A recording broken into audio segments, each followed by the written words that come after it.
وَلَقَدْ يَسَّرْنَا الْقُرْآنَ لِلذِّكْرِ فَهَلْ مِن مُّدَّكِرٍ بسم اللہ الرحمن الرحیم یا ایہا الذین آمنوا اتقوا اللہ وابتغوا الیہ الوسیلہ وجاہدوا فی سبیلہ لعلکم تفلحون۔ صدق اللہ العظیم وصدق نبی الکریم۔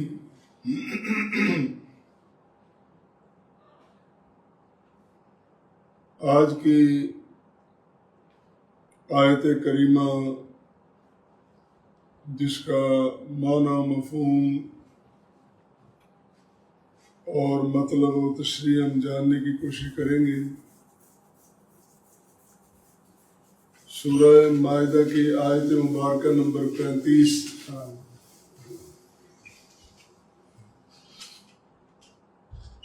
ارشاد ہوتا ہے، اے ایمان والو، اللہ سے ڈرو اور اس کا قرب وسیلہ تلاش کرو اور اس کے راستے میں جاہدو، جہاد کرو، لعلکم تفلحون، تاکہ تم کامیاب ہو جاؤ۔ گزشتہ آیات مبارکہ میں اللہ کریم نے بیان فرمایا کہ جان کی قیمت کتنی زیادہ ہے، انسانی جان کتنی اہم اور قیمتی ہے۔ ایک جان کو، ایک نفس کو قتل کرنا یوں جس طرح پوری انسانیت کو، دنیا بھر کے انسانوں کو قتل کر دینا ہے، اور ایک انسان کو، جان کو بچانا بھی ایسے ہے جس طرح سارے جہان کو بچا لیا۔ اور پھر فتنہ پرور، فساد فی الارض کرنے والا، اس کے لیے گنجائش رکھی کہ وہ گرفتار ہونے سے پہلے توبہ کر لے تو اس کی توبہ قبول ہے، ورنہ اس کو اپنے جرم کی سزا بھگتنا ہوگی۔ یہ اہم ترین باتیں بیان کر کے پھر اللہ مومنوں کو مخاطب کر کے فرماتے ہیں، اے مومنوں، اللہ سے ڈرو اور وسیلہ تلاش کرو۔ لفظ وسیلہ قرآن نے بولا ہے، اور وسیلے کا معنی میں کیا کرتا ہوں، آپ کیا کرتے ہیں، علماء کیا بیان کرتے ہیں، پبلک کیا سمجھتی ہے، اس میں جائے بغیر ہمارے سامنے یہ قرآن ہے۔ ہم اس سے پوچھیں گے، اگر قرآن کی بات ہمیں سمجھ نہیں آ رہی تو ہم رسول کریم صلی اللہ علیہ وسلم سے پوچھیں گے، آپ کے حدیث مبارکہ میں سمجھا دے گی کہ اس کا مطلب کیا ہے۔ اس سے پھر آگے جانے کی ضرورت ہی نہیں رہے گی۔ اگر ضرورت پڑے تو پھر بندہ جائے، اگر ضرورت ہی نہ رہے پھر جانے کا فائدہ۔ تو اولاً یہ لفظ جو وسیلہ ہے، چونکہ قرآن عربی زبان میں ہے، عربی زبان کے معانی و مطالب ہمیں جاننے کے لیے عربی لغت کی طرف پلٹنا ہوگا۔ عربی زبان کی بہت بڑی لغت جس کو لسان العرب کہتے ہیں، اور القاموس، اس کے مطابق 3 معنی ہیں اس لفظ کے۔ کون سا لفظ؟ وسیلہ۔ ایک معنی ہے قرب، تقرب، قریب ہونا۔ دوسرا معنی ہے درجہ، مقام۔ اور تیسرا معنی ہے ذریعہ. جس طرح وسیلہ کی جمع بھی وسائل ہے. یہ لفظ ہم اپنی زبان میں عام بولتے ہیں وسائل، ذرائع. تو 3 معنی عربی لغت نے کیے ہیں، اور انہی بنیادی معنی اور مطلب کی روشنی میں ساری بات آگے چلے گی.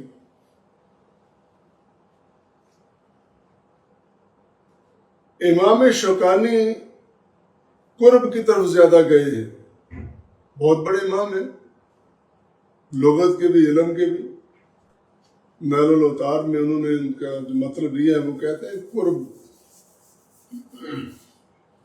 اور قرب اللہ کا حاصل کرنا ہے تقوی کے ذریعے اور اپنی خصال خیر کے ذریعے، اچھی خصلتوں کے ذریعے.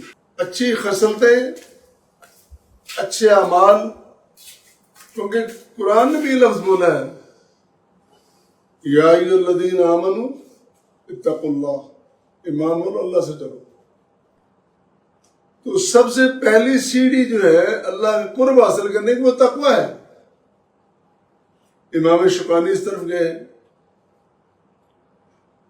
اور اسی بات کو آگے لے کے بڑھے ہیں علامہ ابن کثیر اور عظیم مفسر حضرت عبداللہ بن عباس رضی اللہ تعالیٰ عنہ، امام مجاہد، امام ابو وائل، امام حسن، امام قتادہ، امام عبداللہ بن کثیر، امام سدی، امام ابن زید، دیگر بڑے بڑے اکابر ائمہ لغت نے، ائمہ علم و فن نے اس کا جو ترجمہ کیا ہے وہ قرب کا کیا ہے. تقرب، قرب، اللہ کا قرب حاصل کرنا. اور ویسے سب سے بڑی بات ہی یہی ہے کہ قرب حاصل ہو جائے، اس کی رضا، اس کی رحمت، اس کی برکتیں، اس کی بخششیں وہ حاصل ہو جائے. ہماری زندگی کا سارا مقصد ہی یہی. تو یہ سارے معانی ان کی نشاندہی کی ہے قرآن کریم نے اور پھر ائمہ دین نے.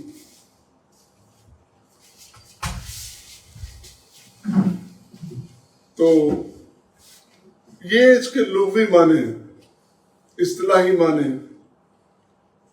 اب آتے ہیں اس کے شرعی مفہوم کی طرف. چونکہ آج کی آیت کریمہ کی روشنی میں جو پہلا پوائنٹ ہمارے سامنے آتا وہ یہی ہے کہ وسیلہ کا اصل معنی مفہوم کیا ہے، ہم کیا سمجھتے ہیں، ہے کیا.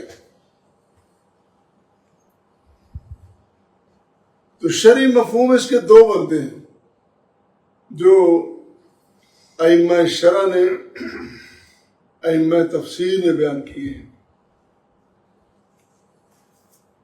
پہلا تو انہوں نے یہ کیا کہ شرعی مفہوم کہ جنت میں ایک بہت اونچا مقام ہے، اس کو وسیلہ کہتے ہیں. ائمہ دین نے اس طرف نشاندہی کی ہے کہ اس سے مراد آپ کسی غلط فہمی میں نہ پڑ جانا. اللہ تعالیٰ نے جنت میں ایک بہت اونچا مقام بنایا، اس کا نام وسیلہ رکھا ہے. اور اسی سے متعلق، اسی مقام سے متعلق خود نبی کریم صلی اللہ علیہ وسلم نے فرمایا سلوا اللہ لی الوسیلہ، سلو، سوال کرو، کس سے؟ اللہ سے، میرے لیے وسیلے کا. نبی کریم صلی اللہ علیہ وسلم اپنی امت کو فرما رہے کہ میرے لیے اللہ سے سوال کرو. ابھی اس طرف جائے بغیر کیا امتی کی حیثیت، کیا اس نے مانگنا؟ بھئی جب وہ سوال کرے گا نا، اس کے سوال کا کچھ بنے نہ بنے، کم از کم اس لائن میں تو کھڑا ہو گیا نا جو اس بات کا مستحق ہوگا کہ وہ سوال کرے گا اور اللہ تعالیٰ اس کو وہ مقام دے گا کہ اس کو نبی کی شفاعت مل جائے گی. یہ اللہ تعالیٰ نے ایک راستہ بنایا ہے تیرے قرب کے لیے کہ تو اللہ کے ساتھ بھی جڑا رہے اور نبی کے ساتھ بھی جڑا رہے. اور نبی کریم صلی اللہ علیہ وسلم فرمایا صلی اللہ علیہ الوسیلہ، میرے لیے وسیلہ اللہ سے مانگو. اس روایت کو امام ابو داؤد نے بیان کیا، امام نسائی نے بیان کیا، امام ترمذی نے اپنی اپنی سنن میں اس کو بیان کیا ہے۔ صحابہ کرام رضوان اللہ علیہ مجمعین پوچھتے ہیں یا رسول اللہ صلی اللہ علیہ وسلم مل وسیلہ، وسیلہ ہے کیا؟ اب لفظ قرآن نے بولا وَابْتَغُوا إِلَيْهِ الْوَسِيلَةَ، اور جو قرآن کی وضاحت کر سکتا ہے، اس کے بعد جو حدیث وضاحت کر سکتی ہے، اس سے بہتر کون کر سکتا ہے؟ آپ سے جب سوال کیا گیا تو آپ نے فرمایا اعلیٰ درجہ فی الجنہ، جنت میں اعلیٰ ترین مقام ہے، جنت میں اعلیٰ ترین درجہ، اعلیٰ ترین مقام ہے وسیلہ۔ اسی سلسلے میں امام بخاری رحمۃ اللہ علیہ ایک روایت بیان کرتے ہیں، حدیث بیان کرتے ہیں اپنی صحیح بخاری میں۔ اس کے راوی حضرت جابر بن عبداللہ رضی اللہ تعالیٰ عنہ۔ حضور نبی کریم صلی اللہ علیہ وسلم نے فرمایا من قال حین یسمع النداء، جس شخص نے کہا کب؟ جب اس نے سنا ندا، پکار کو، اذان کو۔ ندا کا معنی اذان، پکار ہے نا اللہ تعالیٰ کی طرف سے، آ جاؤ کامیابی کی طرف، چھوڑ دو دنیا داری، میری طرف آؤ نا۔ حضور نبی کریم صلی اللہ علیہ وسلم فرماتے ہیں کہ جب کسی شخص نے اذان کی آواز سن کے یہ لفظ کہے، کون سے لفظ؟ اللہم رب هذه الدعوة التامة والصلاة القائمة آت محمد الوسیلہ الفضیلہ وابعث مقاما محمودا الذی وعدتہ۔ یہ صحیح بخاری کے الفاظ۔ جب کسی شخص نے اذان کے کلمے سنے، اذان سنی، اذان سننے کے بعد یہ لفظ پڑھے جو مسلمان پڑھتے ہیں، الحمدللہ اللہ کی توفیق سے ہم پڑھتے ہیں، یہ اللہ کا خاص کرم ہے، اور میں سمجھتا ہوں اس سے بڑی سعادت کوئی نہیں ہے۔ یہ لفظ پڑھے کہ اے اس مکمل دعوت کے مالک اللہ، اے قائم ہونے والی نماز کے مالک رب اللہ، آتے عطا کرتے، دے دے محمد کریم صلی اللہ علیہ وسلم کو وسیلہ، وہ درجہ، الفضیلہ، فضیلت والا،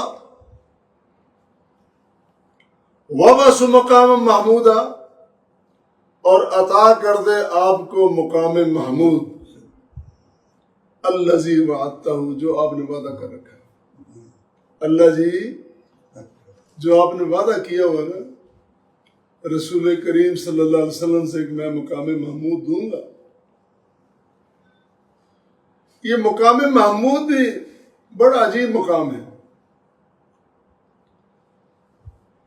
اللہ تعالیٰ کا ایک نام ہے محمود، محمود کا مادہ ہے حمد،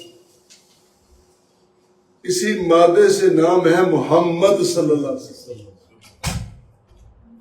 اسی سے ہے حمادون امتی،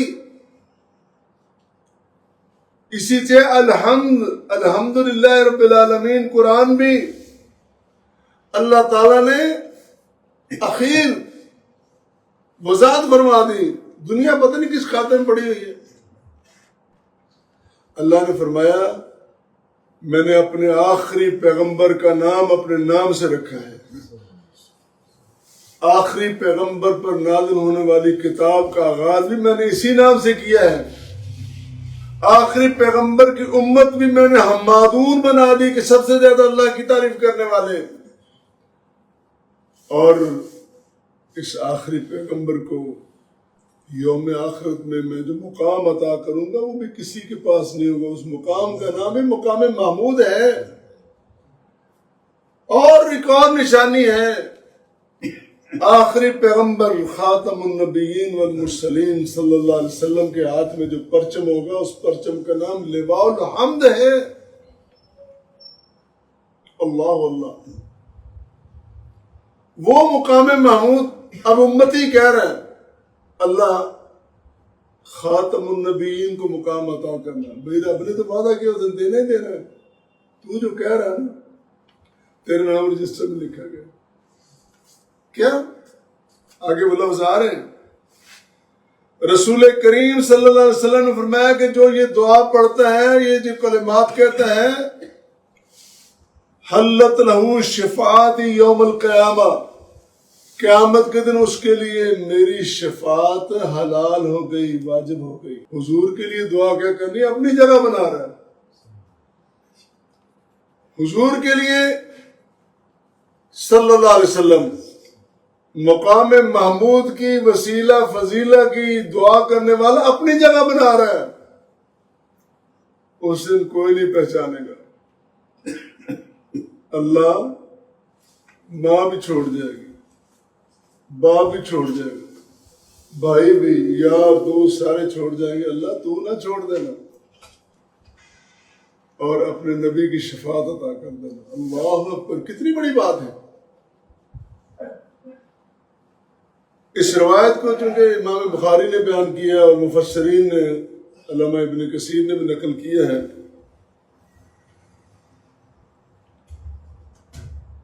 ایک دوسری روایت جو امام مسلم نے اپنی صحیح میں نقل کی ہے، عبداللہ بن عمر بن عاص رضی اللہ تعالیٰ عنہ بیان کرتے ہیں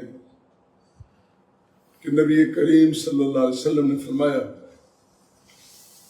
اذا سمعتم المؤذن،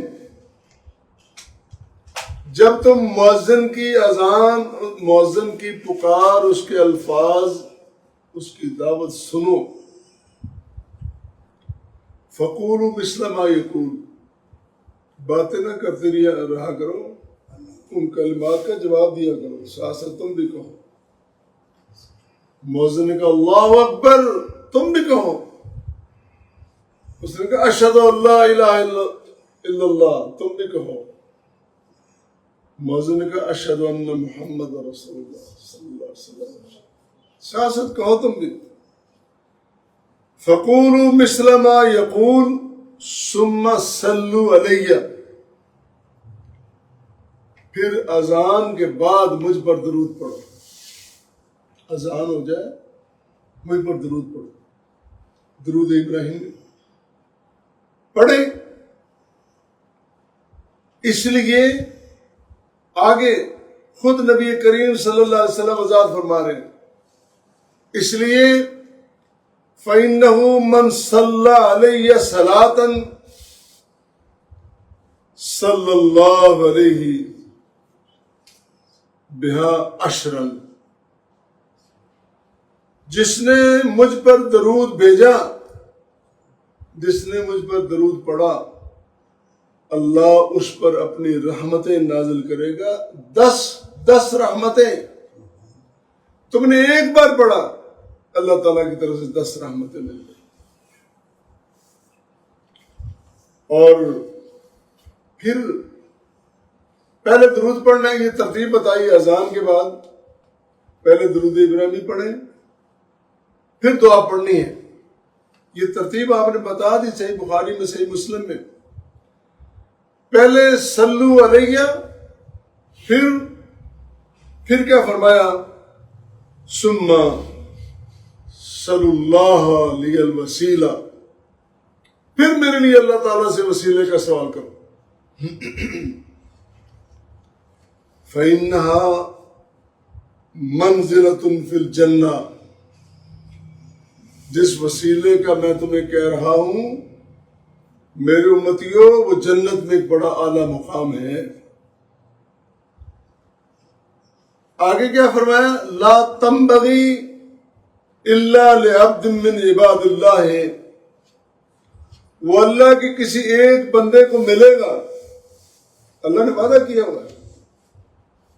پھر بھی رسول کریم صلی اللہ علیہ وسلم فرما رہے ہیں وہ وسیلہ، وہ مقام محمود، وہ بڑے درجات والا جو وسیلہ ہے، فضیلہ ہے، وہ کس کو ملے گا؟ اللہ کے کسی ایک بندے کو، کسی ایک بندے کو.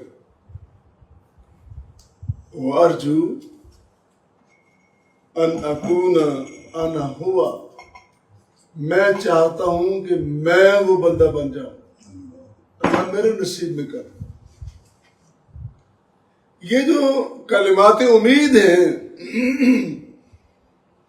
در حقیقت اللہ کے رسول صلی اللہ علیہ وسلم نے اپنے امتیوں کے دلوں میں ایک امید پیدا کی. امید رکھو رب سے، امید کیا کرو، اور اچھی امید کرو گے تو یقیناً تمہیں سب کچھ نصیب ہوگا.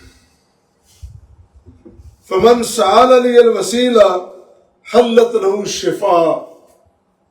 کتنے واضح الفاظ ہیں کہ تم نے میرے لیے اللہ تعالیٰ سے سوال کیا، اللہ تعالیٰ نے تمہارے سوال کے بدلے تمہارے لیے میری شفاعت لکھ دی. جس طرح یقین کے ساتھ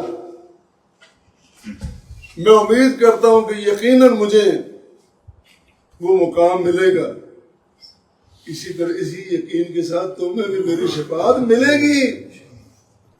نبی کو مقام ملے گا صلی اللہ علیہ وسلم، اور امتی کو نبی کریم کی شفاعت ملے گی. اللہ اللہ.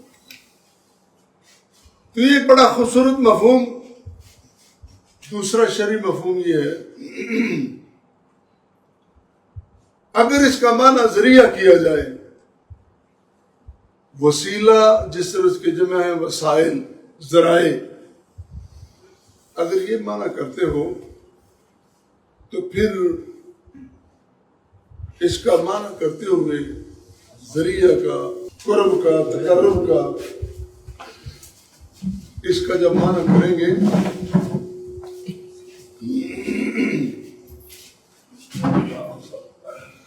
اس سلسلے میں امام رازی نے تفسیر ابن کثیر میں جو اپنی رائے دی ہے وہ یہ ہے، فالمراد طلب الوسیلہ الیہ فی تحصیل مرضاتہ ذالک بالعبادات والطاعات. اس سے مراد ہے اللہ کی رضا تلاش کرنا، اس کا قرب حاصل کرنا، اور اللہ کا قرب، اللہ کی رضا ملے گی عبادات کے ذریعے، طاعات کے ذریعے، کہ جتنی زیادہ ہم بندگی کریں گے، جتنی زیادہ ہم اللہ رسول کی اطاعت کریں گے، اتنا زیادہ ہم اللہ کا قرب حاصل کریں گے. اور آخری خاص نقطہ اس میں یہ ہے، ہم تفسیر بھی پڑھ رہے ہیں، حدیثیں بھی پڑھ رہے ہیں، کیوں نہ آیت کریمہ کو دوبارہ پڑھ لیں؟ اس کو پڑھیں گے تھوڑی سی توجہ کے ساتھ، بڑی خوبصورت بات سامنے آئے گی. وہ یہ ہے آیت کریمہ کے، یا ایھا الذین آمنوا، اے ایمان والو. پہلی بات یہ کہ ایمان ہو، کفر نہ ہو. کفر والوں کو کچھ نہیں ملنا، ایمان والوں کو ملے گا. پہلی بات ایمان، اے ایمان والو اتقوا اللہ، اللہ سے ڈرو. دوسری بات تقوی اختیار کرو. ایمان اور تقوی بنیادی چیزیں ہیں. وابتغوا الیہ الوسیلہ، اب اللہ کا قرب تلاش کرو. کس کے ذریعے؟ تقوی کے ذریعے، ایمان کے ذریعے. اور آگے فرمایا وجاہدوا فی سبیلہ، اس کے راستے میں محنت کرو، مجاہدہ کرو، جہاد کرو. سستی، کاہلی، بے توجہی سے مقام نہیں ملتے. خالی نسبتیں بنا لینے سے، خالی انتصاب کر لینے سے مقام نہیں ملتے. کس سے ملتے ہیں؟ مجاہدے سے، کوشش سے، جدوجہد سے. قرآن کہہ رہا ہے وجاہدوا وابتغوا الیہ الوسیلہ. میں کسی کا واسطہ دے کے بیٹھ جاؤں، یہ تعلیم قرآن نے نہیں دی. قرآن نے کہا کوشش کرو، جدوجہد کرو، لعلکم تفلحون، یقیناً پھر تمہیں انشاءاللہ کامیابی ملے گی. یہ اللہ کا اصول، اللہ کی سنت ہے.